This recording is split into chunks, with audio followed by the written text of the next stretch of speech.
क्या हाल है दोस्तों। आज हम आपको क्लास 10th का जो हमारी प्रश्नावली 8.1 चल रही है उसका क्वेश्चन नंबर 8 कराएंगे। यहाँ पे दे रखा है 3 cot a बराबर 4 दिया है, तो कह रहा है जांच कीजिए कि 1 माइनस टेन स्क्वायर ए अपॉन में 1 प्लस टेन स्क्वायर ए बराबर कॉस स्क्वायर ए माइनस साइन स्क्वायर ए बराबर है या नहीं है। ये चीज बराबर इसके है या नहीं है आपको यहाँ पे बताना है, तो जांच करके बताना है इसके माध्यम से। तो कैसे करते हैं देखिएगा। आप मुझे जानते हैं, मेरा नाम है साकेत और आप देख रहे हैं मेरे चैनल साकेत वाला मैथ। चलिए शुरू करते हैं। चैनल पहली बार आए चैनल को सब्सक्राइब कीजिएगा और वीडियो को ज्यादा शेयर कीजिएगा, ठीक है दोस्तों। तो देखिए दोस्तों, हमारे पास यहाँ पे दे रखा है इसमें क्वेश्चन में 3 cot a बराबर हमें 4 दिया है। अब इसके माध्यम से हमें इसको सॉल्व करना है, ठीक है। तो यहां से सबसे पहले हम क्या करते हैं, भुजा ज्ञात कर लेते हैं। तो देखिए हम इसको क्या लिखेंगे, cot a बराबर हम 4/3 लिखेंगे। अब आप जानते हैं cot बराबर क्या होता है, हमारा आधार बटे लंब होता है। तो आधार हमारा यहाँ पे 4 हो गया और लंब कितना हो गया, यहाँ पे 3 हो गया। तो कर्ण निकालना है हमें। तो सबसे पहले हम क्या करेंगे, कर्ण निकालेंगे। तो AC स्क्वायर बराबर होता है हमारे पास AB स्क्वायर प्लस का BC स्क्वायर। अब तो आपको पाइथागोरस प्रमेय अच्छी तरह से याद हो गई होगी, तो इसको यहाँ पे ध्यान से समझिएगा। AC का मान हम यहाँ ज्ञात करेंगे, तो AC स्क्वायर बराबर इतना है। AB का मान 4 है तो 4 का स्क्वायर, BC का मान 3 है तो 3 का स्क्वायर, इस तरीके से लिखेंगे, ठीक। इसके बाद हमने लिखा AC स्क्वायर बराबर 4 का वर्ग 16 और 3 का वर्ग 9। तो AC स्क्वायर बराबर ये आ गया 25। तो AC बराबर अंडर रूट में 25 लिख सकते हैं और AC बराबर हमारा आ जाएगा 5। तो इसका वर्गमूल कितना हो जाएगा, 5। तो जो भुजा आ गई हमारे पास, ये भुजा कितनी आ गई, यहाँ पर 5 आ गई, ठीक है दोस्तों। तो ऐसे हमने ट्रायंगल की तीनों भुजाएं ज्ञात कर ली हैं और इसके माध्यम से हमें किस किस चीज की जरूरत है, tan की जरूरत है, sin की और cos की। तो यहाँ पे देखिए सबसे पहले हम बात करें अगर tan की, तो tan a बराबर हमारे पास कितना होता है, लंब बटे आधार। लंब कितना है BC और आधार कितना है AB।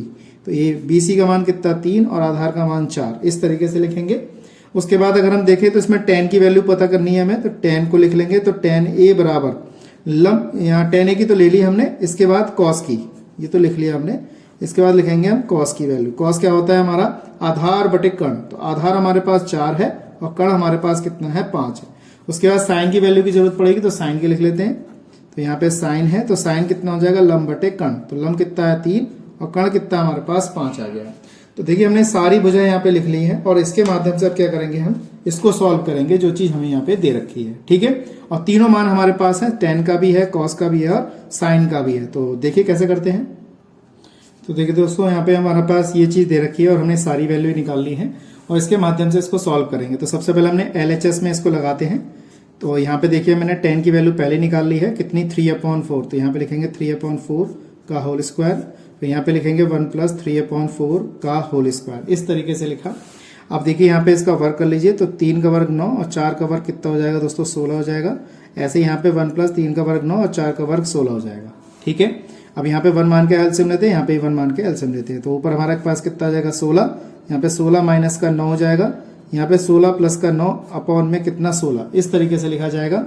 तो 16 से 16 हमारा क्या हुआ, कैंसिल। 16 में से 9 जाएगा तो कितना बचेगा 7 और नीचे कितना आ जाएगा 25। तो ये LHS का मान आया हमारे पास।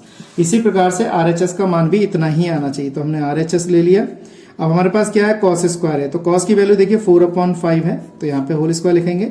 साइन की वैल्यू 3/5 है, तो ऐसे इसका होल स्क्वायर लिख लिया, ठीक। 4 का वर्ग कितना 16 और 5 का वर्ग 25 और 3 का वर्ग 9 और 5 का वर्ग 25। तो इसमें एलसीएम ले लीजिए। तो यहाँ पर 16 माइनस का 9, तो ये हो जाएगा 7/25। तो देखिए यहाँ पे LHS का मान और RHS का मान बराबर आ गया। ये LHS है हमारे पास और ये RHS है। तो यहाँ लिखेंगे LHS बराबर क्या है, RHS। तो ये चीज सिद्ध करनी थी हमें और ये चीज हमें सिद्ध कर दी यहाँ पर, ठीक है। तो ये क्वेश्चन बहुत आसान था, ज्यादा टफ क्वेश्चन नहीं था, बहुत इजी था। आप इसको केयरफुली कर सकते थे और आप सीख चुके होंगे। इसको आप केयरफुली करिएगा क्योंकि आपका ये ट्रिग्नोमेट्री का क्वेश्चन जो है पेपर में पूछा जा सकता है, ठीक है दोस्तों। तो आज के लिए इतना ही। नेक्स्ट वीडियो मिलते हैं ऐसे इंटरेस्टिंग क्वेश्चनों के साथ। जय हिंद, जय भारत।